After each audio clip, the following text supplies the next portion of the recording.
Ladies and gentlemen, can I have your attention, please? Hi, everyone. My name's Keith Merrin. I'm the Director of Tyne and Wear Archives and Museums, and here today really to welcome you to Great North Museum on what is a very exciting day for the launch of Hadrian's Wall 1900. It's also Emperor Hadrian's 1946th birthday, I'm reliably informed. More important than that, there is at least one other person in the room I know who's celebrating their birthday today. Not quite 1946 years old, hopefully, Michael. And at the end of the speeches, I know we're going to cut this quite remarkable cake. And I just wanted to mention Graham Venus from Sticky Sponge, who made this cake. And if you haven't had a chance to have a look at it, well, you'll have to see it being hacked apart by Roy with a massive sword later. I know we've got people from right across the wall here today, from over in Cumbria, obviously right across here to Tyneside. Fantastic to have everybody here. We're also very pleased to have with us the North of Tyne Mayor, Jamie Driscoll, who's going to be saying a few words in a minute. But first of all, I'd just like to welcome Bill Griffiths, my colleague at Tyne and Wear Archives and Museums, but actually today really with his other hat on, which is as chair of the Hadrian's Wall 1900 organising committee, responsible for what, with the rest of you in this room, responsible for what will be a fantastic event. So Bill, if you want to come over and kick off.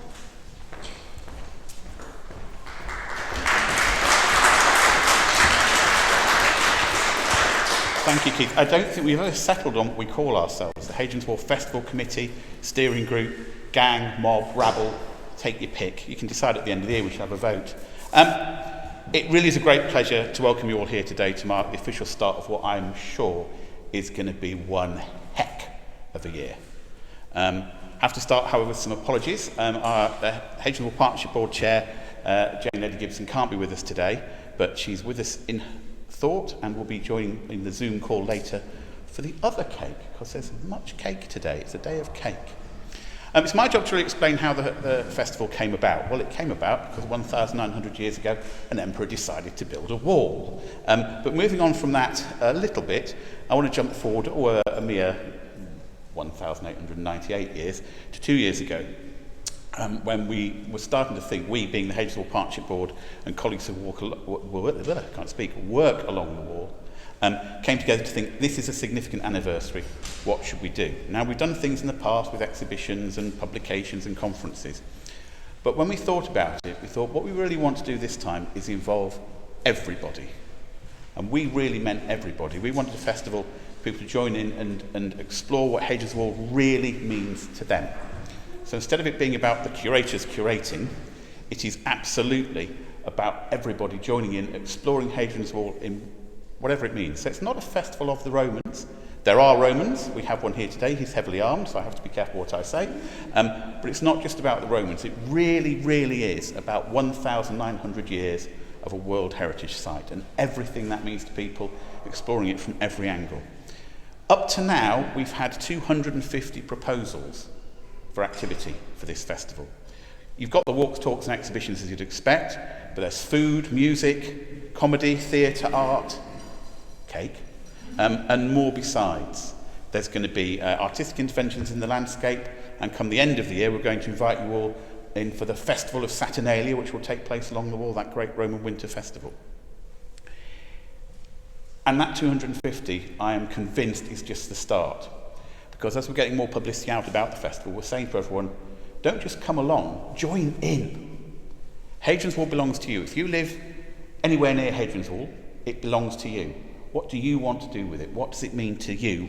How do you want to celebrate it? How do you want to explore it? So we're really trying to share all that. It's worth reflecting that we started this in spring 2020 and of course instantly went into lockdown. I'm very lucky chairing a group gang mob of colleagues, of like-minded colleagues who are as stupid as I am, sorry folks, but you are, who are willing to roll their sleeves up and make this festival happen. So we have a great steering group made of people who really, it's not a representative group, so it's not a formal partnership group in that you have to have someone from every organisation there. It's people who felt they had time and capacity to roll their sleeves up and help make the festival happen. And it wouldn't have happened without that group. They have been phenomenal with the ideas and energy they've been pouring into this festival to get it going. But even more importantly, we've recruited, I'm very pleased to say, a great group of freelancers to pull this festival together. So I'm just going to name them all. So there's Maddie, give us a wave, Maddie. Ellie. So Maddie and Ellie are the coordinating producers for the festival. Cara, who's handling comms. Cara's over there. Abby, who's our community coordinator. And Sophie, who is keeping the whole show on the road as our assistant producer. So a huge thanks to them and all the work they've put in. Bizarrely, I think it's probably about the third time I've met you all in the flesh. We've been working on this for 2 years, which says something about what the last 2 years have been like. But it's great to have everyone here today. So what do we want to achieve with this festival? Well, step one, and I think we're succeeding, is making sure the world knows Hadrians Wall is 1900 years old. The press coverage over the past few weeks has been phenomenal. Just yesterday, Catherine Tickell was on Radio 4 talking about the festival. Various have been on radio and TV over the last few days. We got some great coverage in the press with various publications listing us as one of the top things to do in the world this year. I think National Geographic Traveller, so National Geographic, 35 top things to do in the world. I think only 3 of them were in the UK. So that gives an idea of the scale of what we've achieved in terms of publicity, and I'm sure more to come. So that's aim one, make sure people know about it. I'll start drawing a tick on that one, but we can keep going all year because we want people to come and visit, we want people to engage, but we want people to understand there is a whole community along Hadrians Wall, or communities along Hadrians Wall, who engage with it, who get excited by it, who value it. In 1801, stay with me, in 1801, William Hutton, a 78-year-old gentleman from Birmingham, walked the wall in both directions, thought he was the first to do so since Roman times, and thought he may be the last. He has a great quote about it, because he really loved the wall. I mean, you'd have to really love the wall at 78 years old in 1801 to walk it in both directions, and he walked up from Birmingham as well. His great quote is, "I envied the people in the neighbourhood of the wall, though I knew they valued it no more than the soil on which it stood." So another aim for this festival is to change that. The wall is an asset for all our communities. We want people to understand that it is their wall, to be excited by it, to value it, whether you're on the high crags in the centre, or in the marshes over in the west, or under the streets of Tyneside. The wall is there, it is real, and we want people to engage with it and be excited by it.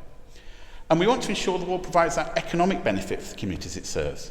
So bringing visitors, helping businesses have a brand, a unique identity. And of course we want the communities, once they've engaged with this, to really be great brand ambassadors for the wall. So we can have that great northern welcome for people that come to our World Heritage Site and be excited by it. And that will of course just reap more benefits. Now all this wouldn't be possible without funding, and the team have been working really hard to secure funding. We've had funding from the Herbert Esmond Robbins Charitable Trust, Historic England, Arts Council England, and importantly the North of Tyne Combined Authority to date. We have more funding bids in, so if anyone knows any funders, do tip us a wink and we'll apply for more. But that's paying for the money to really deliver the core of the festival, sort out the website, sort out the team, sort out publicity, cake, all of that. But I really, really have to pay my biggest tribute to all the activity organisers. Some of you are here today, so if you're one of our activity organisers, please give us a wave. Don't be shy. We've got a few here. Thank you, folks.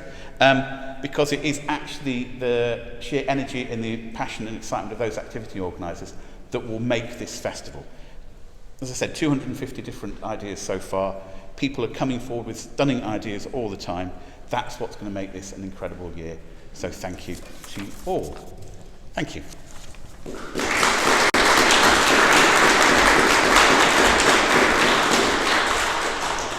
Thanks, Bill. As Bill mentioned, there are loads of people from local communities who are getting involved in this. There are also some of the bigger organisations. So at Twam, we run Arbea Roman Fort in South Shields, Segadunum in North Tyneside, and of course Great North Museum, which if you haven't been before, if you go downstairs, really tells the story of the building of the wall, and in fact has that incredible model of the wall. But obviously we're also working with partners like Tully House over in Carlisle, and of course right across the wall with English Heritage and National Trust, and others who look after and try and tell the story of the wall through museums and heritage sites. And I'm very pleased to be able to welcome Dr. Francis Mackintosh from English Heritage, who's going to say a few words to us about some of that, I hope, and some of the things that English Heritage are doing.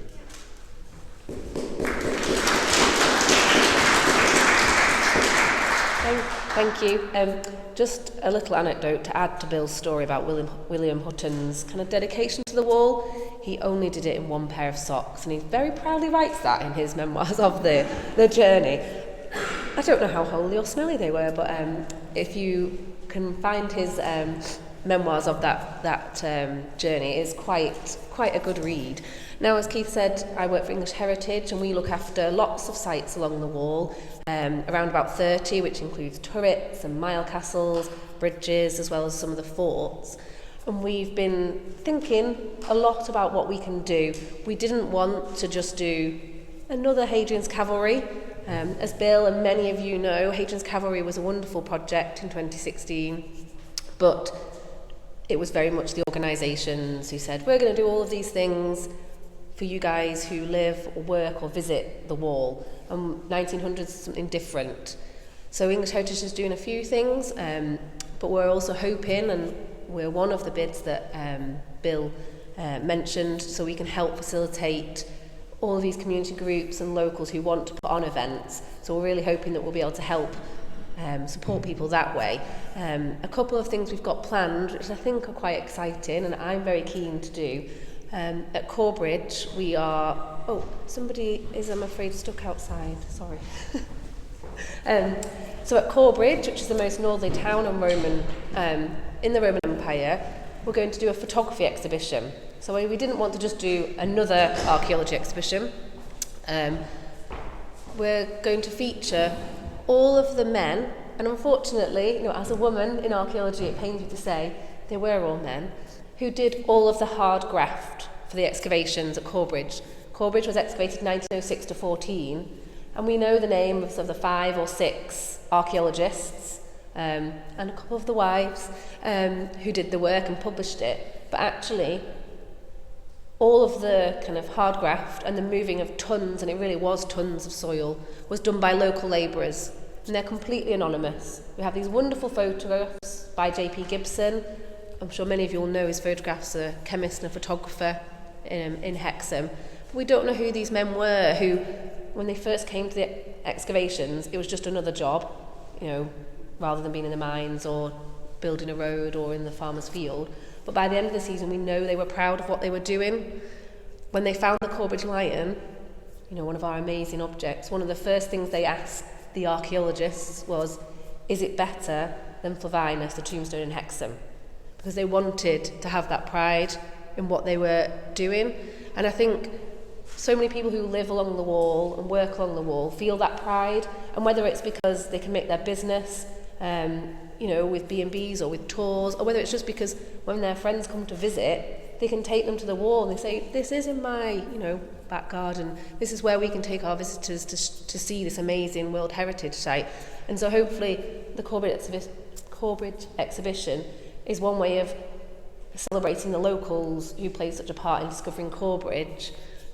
We have quite a few other plans, but as Bill says, lots of things are in the pipeline, so you'll have to kind of keep your ears and eyes peeled. But one thing that we're hopeful to do, and it's not just an English Heritage project, it's a partnership with the Hadrians Wall curators, with the Hadrians Wall Archaeological Research Delivery Group, and all the organisations, Tully House, Sen House, Findelander, Twan, is to create some educational videos. So for people who either can't visit the wall or who want a bit of information before they come to visit the wall, all about different aspects of the forts, and they will go on the new website. Now, the new website sounds a bit boring, but as people will know, if you're destination managers, museum managers, you need to have somewhere where people can come and find out that information so they know what they're coming to look for. So the new Hadrians Wall Country website is going to be that hub, and we're hoping that these small educational videos, nicknamed Hadrians Wall Bite Size, I haven't copyrighted that with the BBC yet, will be the first start of kind of it being a resource page as well as a hub to send people to all of our sites. So hopefully you'll be able to come and find out more about the wall and send schools to those videos if we get the funding. So I hope to see you all at Corbridge when we put the exhibition on in April, but also keep your keep your eyes peeled for other events like Bill said. It's not just the communities who are still planning things, we're still got many irons in the fire. Thank you.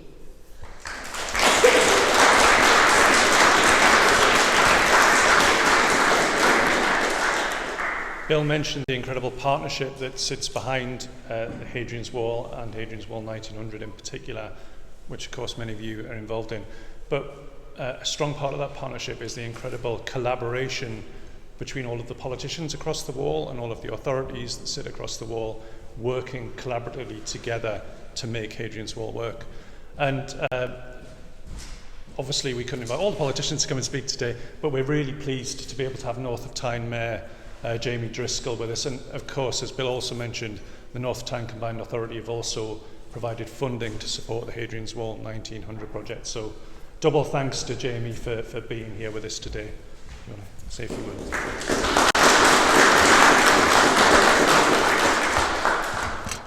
Thank you. Thank you very much for that mention as well. Bill was talking about enjoying the wall and about how it's for all of our communities. A lot of my personal experiences on the wall have been running along sections of it, which after 2 years of lockdown, my figure might not suggest, but I did used to run sections of it, including the famous parts, as well as the very up and downy parts near Steel Rig. That inspired my wife that pretty much every New Year's Day, we take our children out, and have since they were about that big, they're now about that big, and they say, oh, is Mum going to take us on a route march on Hadrian's Wall again? And so it brings it to life, because when I hope that everybody's had this experience of going along the wall and sometimes tramping through the mud, and then you come across something like Housesteads, and it just is magical, isn't it? It brings it to life.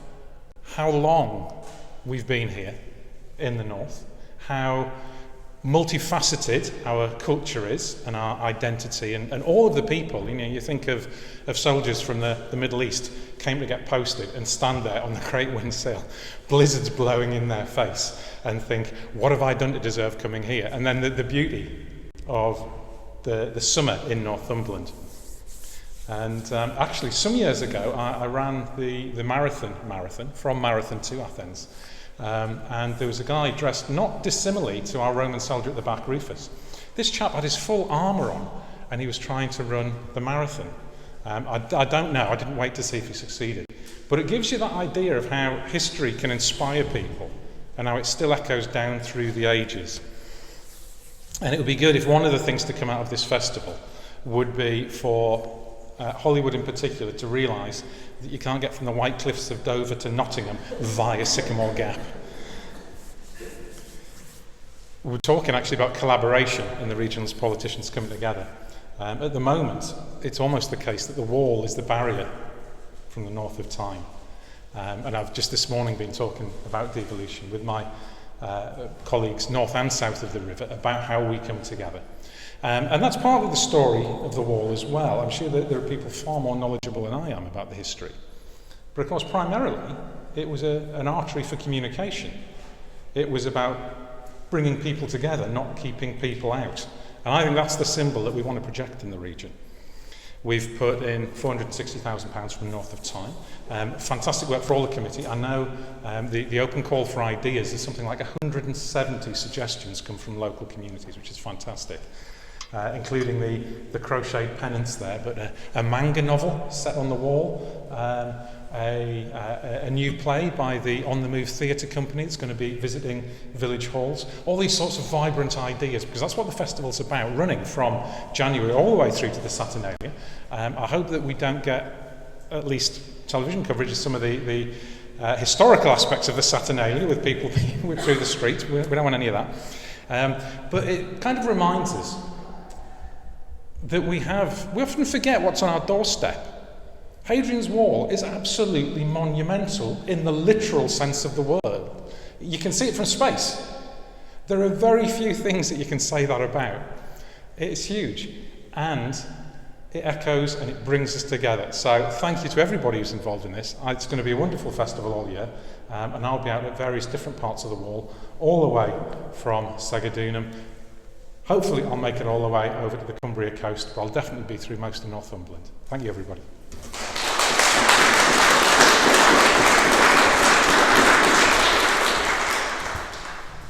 So it's the moment you've all been waiting for. Well, obviously the moment we were all waiting for was Jamie's speech, but the moment we've really all been waiting for is cutting the cake.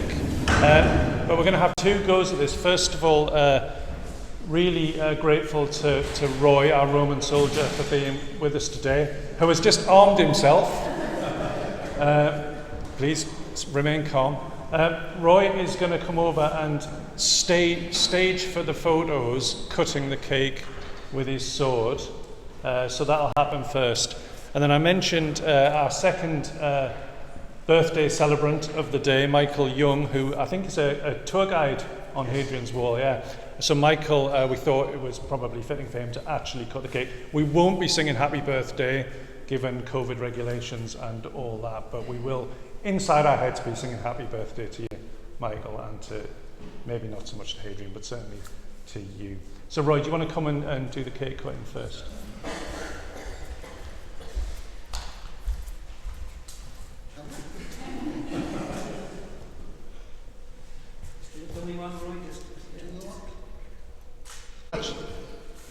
Thank you. So we'll actually invite Michael over to officially cut the cake. Can I just say thank you to everyone for coming today. Thank you to all of our speakers.